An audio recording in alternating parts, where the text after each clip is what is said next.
Salam, salam kasih damai dan sejahtera. Tuhan memberkati, menyertai dan melindungi. Salpe. Mari kita buka kegiatan bimbingan penyuluhan katekese kita dengan berdoa. Dalam nama Bapa dan Putra dan Roh Kudus. Amin. Allah Tritunggal yang Maha Kudus, kami bersyukur atas karya agung-Mu, kami dapat dipertemukan pada hari ini. Semoga apa yang kami bicarakan pada hari ini dapat membantu kami untuk selalu bertumbuh dalam iman. Dan yang paling utama, kami selalu kuat dalam harapan, mau melayani, mau mengikuti kehendak-Mu, sehingga kami melakukan sesuatu yang baik seturut kehendak-Mu. Kami menghindari yang jahat, dan kami mau melayani, agar kami mampu menjadi pribadi yang selalu bertekun dalam kehendak-Mu. Berkatilah kami, agar kami selalu bersemangat, dan mampu untuk terus bahu-membahu bekerja sama dalam peristiwa pelayanan-pelayanan kasih di tempat kami ini. Semoga kami selalu rajin, bersemangat, rendah hati, dan terus saling mendoakan agar kami selalu setia kepada Tuhan kami Yesus Kristus. Semua doa ini kami serahkan dengan perantaraan Tuhan kami Yesus Kristus yang hidup dan meraja kini dan sepanjang segala masa. Amin. Dalam nama Bapa dan Putra dan Roh Kudus. Amin. Bapak-bapak yang terkasih dalam Yesus Kristus, ya, sesuai dengan ada materi, ya, ada Yesus Sang Pembebas yang kita akan angkat pada kesempatan ini, ya. Nah, kita akan bercerita tentang Galilea. Mungkin banyak yang menyebut di mana itu Galilea. Mengapa saya menggali atau mengangkat tema ini untuk Bapak-bapak, saudara-saudara terkasih? Karena di antara kita sering menyebutkan Galilea, Galilea. Di manakah Galilea itu? Ya. Dan kita tahu, ya, murid-murid Yesus itu berasal dari Galilea. Nah, di mana itu Galilea? Kita menyebut Galilea, Galilea, tetapi kita tidak tahu di mana posisinya Galilea itu. Nah, mari kita berkunjung, kalau yang sudah pernah berangkat ke sana, puji Tuhan. Dalam angan-angan kita, ke sebuah desa di daerah pedesaan Galilea. Kita masuk ke sebuah dusun Kana. Kita tahu apa yang dilakukan Yesus pada pesta pernikahan di Kana. Ya, itulah mujizat, ya, yang pertama kali diwartakan oleh Injil mengenai Yesus merubah air menjadi anggur. Ketika Bunda Maria, bundanya meminta, ya, Yesus untuk membantu, ya, pasangan suami istri yang sedang pesta lalu kehabisan anggur. Nah, di situ Yesus menyatakan dirinya pada pesta pernikahan di Kana. Maka banyak orang percaya kepada dia bahwa dia adalah seorang yang besar dari Allah dan mampu membuat mujizat. Kita masuk ke sebuah dusun Kana, tahunnya tahun 28 sesudah Masehi. Ya. Kita akan melihat sebuah mujizat. Lalu mulai kita berpikir, ya memang, tapi kita ke sana bukan untuk mencap air yang berubah menjadi anggur. Kita diajak untuk menyaksikan peristiwa itu dengan penglihatan baru. Jadi mari kita melihatnya dengan sesuatu yang baru. Kita sering membaca, ya, perikop ini atau ayat-ayat Injil ini tentang Yesus merubah air menjadi anggur. Tetapi mari kita melihatnya dengan penglihatan yang baru. Yesus berdiri di jalan berdebu di antara rumah-rumah yang berdinding tanah. Jadi kita ingat di daerah sana itu berdinding tanah, ya, tidak berdinding semen. Ya, jadi dari tanah liat maksudnya liatnya, ya, ada campuran-campuran, lalu dibuatlah dinding-dinding itu dari tanah yang tahan terhadap air, tahan terhadap dingin, tahan terhadap panas, ya, dan mampu untuk melindungi pemiliknya atau orang-orang di dalamnya. Ia disertai para muridnya, nelayan-nelayan dari Kapernaum. Nah, nelayan-nelayan itu berasal dari Kapernaum. Kita ingat apa yang dilakukan oleh orang-orang di sana, melihat tanda-tanda mujizat Yesus, tapi dia tidak percaya. Ya, makanya ada semacam kutukan ini disampaikan, celakalah kau Betsaida, ya kan? Jika di Tirus dan Sidon terjadi mujizat-mujizat, pastilah mereka akan bertobat, ya. Celakalah kau Korazim. Lalu setelah itu dia menyebut, apakah Kapernaum akan ditinggikan? Tidak, ya kan begitu. Jadi pertobatan itu adalah kunci untuk mengenali Allah. Jadi orang yang tidak bertobat tidak mengenal Allah. Mengapa? Karena dia merasa tidak berdosa. Jadi kalau mau mengenal Allah itu bertobat. Saya berdosa, saya sungguh berdosa. Maka kita bisa mengenali Allah. Tetapi orang yang tidak mampu mengenali Allah adalah orang yang tidak sadar, tidak sesal, ya, kemudian tidak bertobat, tidak mau ampun, ya, lalu tidak mau penghapusan dosanya. Nah, itu harus dipahami oleh kita semua. Maka saya ingin mengajak bapak-bapak, saudara-saudara untuk memahami mengapa saudara-saudara kita diajak itu susah. Karena memang ada sesuatu halangan di dalam dirinya. Dia tidak mengenal Allah. Betul dia mengenal secara nama saja Allah. Tetapi kalau kita itu beriman lalu kita melakukan perbuatan jahat, berarti kita tidak mengenali Allah. Karena Allah Maha Baik. Jadi banyak orang itu mengatakan dia mengenal Allah. Tuhan, Tuhan, berteriak-teriak Tuhan. Maka ya, ada ayat Injil mengatakan, bukan yang berteriak Tuhan, Tuhan yang akan diselamatkan, tapi yang melaksanakan kehendak Bapakku di surga. Jadi jelas ya Bapak-bapak, saudara-saudara yang terkasih. Jadi kalau ada yang menyerukan nama Tuhan, ya kan, lalu memanggil nama Tuhan lalu untuk membunuh orang, dia tidak mengenal Allah sebenarnya. Dia tidak mengenal Tuhan. Nah, seperti tamu-tamu yang lain dalam pesta pernikahan itu mereka mengenakan baju baru. Jadi jelas mereka walaupun orang 2000 tahun yang lalu, mereka tahu kalau pesta pernikahan itu menggunakan baju baru. Maria, ibu Yesus yang juga ada di sana dan wanita-wanita yang lain memegang lampu-lampu minyak. Nah, mengapa? Karena untuk menyambut mempelai itu membutuhkan ya wanita-wanita atau perempuan-perempuan yang terjaga dan harus mengisi minyaknya. Maka kalau bacaan hari ini kan jelas berbicara, kalau kita baca hari ini berbicara tentang 5 perempuan bodoh, 5 perempuan bijaksana. Lalu matahari sudah mulai terbenam, mempelai laki-laki sedang menjemput mempelai perempuan dari rumah orang tuanya. Terdengar sorak-sorai gembira, arak-arakan pengantin sudah mulai. Boleh kita sangka Yesus masih famili dengan mempelai perempuan. Ia turut bergembira bersama dengan semua orang. Lihat, mempelai perempuan datang mengenakan gaun warna-warni, renda di atas kepala, dan kerudung yang menutupi wajahnya. Jadi, kalau orang pesta pernikahan atau pesta perkawinan itu bersuka cita.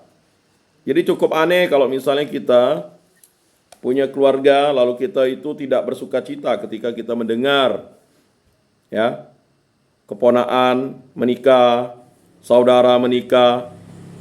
Bagi kita orang Kristiani mendengar pernikahan itu berarti kita bersuka cita. Ya, apa yang terjadi dengan Yesus? Ya, dia sangat bersuka cita.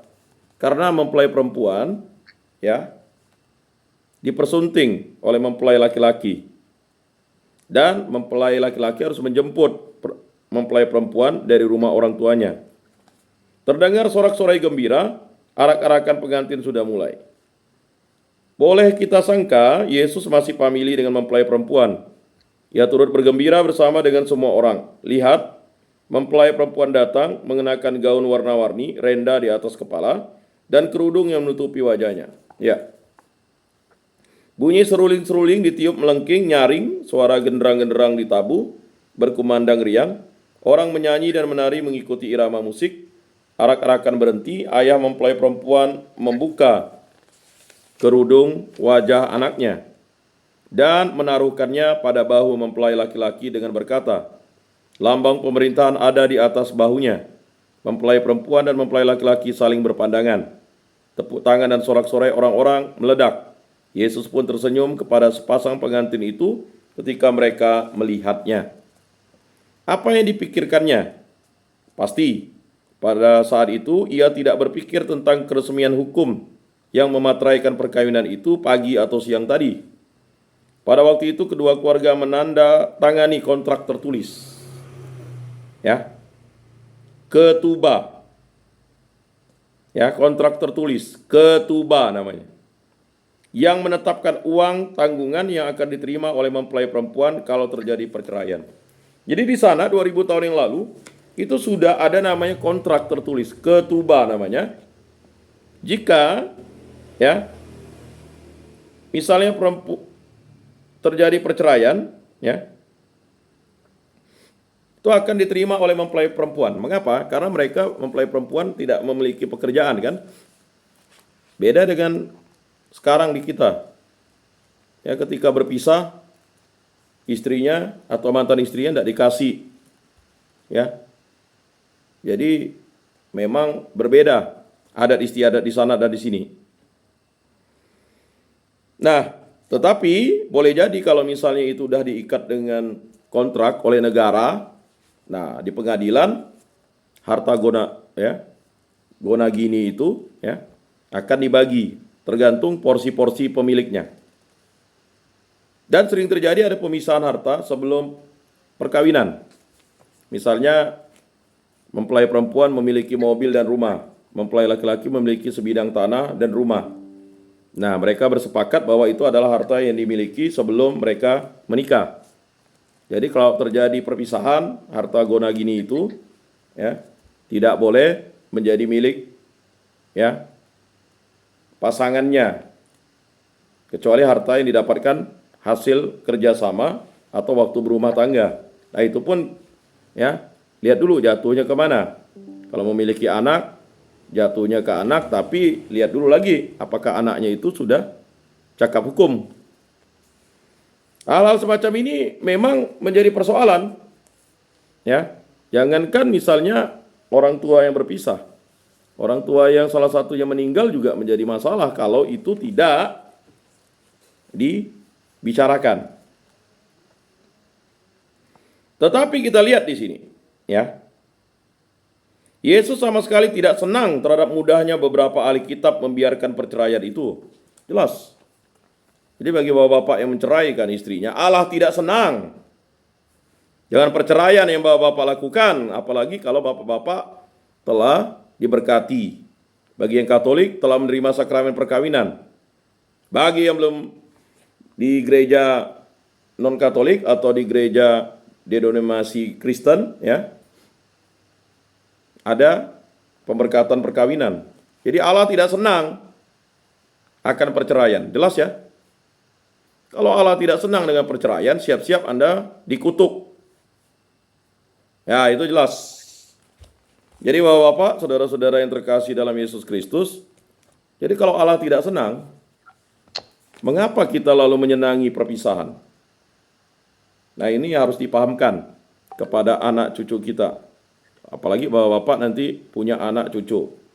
Harus memberikan nasihat perkawinan. Walaupun bapak-bapak perkawinannya bapak-bapak anggap gagal atau tidak bahagia. Tetapi jelas di situ, ya. Ini harus menjadi suatu pelayanan bagi anak cucu bapak-bapak terkasih atau bagi kawannya. Ya. Siapa yang tidak senang dengan perceraian? Tuhan Allah sendiri. Jadi jelas ya. Bukan yang tidak senang keluarga, salah. Tuhan Allah. Ya. Jadi jelas di situ. Apa yang telah dipersatukan Allah tidak boleh diceraikan manusia. Nah, ini ya jelas ya. Jadi kalau misalnya orang itu tidak pernah menikah adat, lalulah cerai adat, itu enggak. Bagaimana rumusannya? Saya sudah berkali-kali konsultasi dengan pengurus adat. Kalau dia pernah kawin adat, dia boleh cerai adat. Masa dia kawin gereja lalu diceraikan adat? Dari mana pasalnya? Hah? Kan jelas kan? Apalagi kalau misalnya perkawinannya hanya kawin gereja saja. Ya. Lalu bukan kawin secara negara. Bagaimana mau cerai secara negara? Karena tidak ada surat kawin negaranya. Nah, ini harus dipahamkan bahwa Bapak kan ada yang mungkin pengurus adatnya. Jadi kalau mereka tidak pernah kawin adat lalu diceraikan adat, itu dari mana rumusannya? Ya. Adat Dayak itu kan jelas.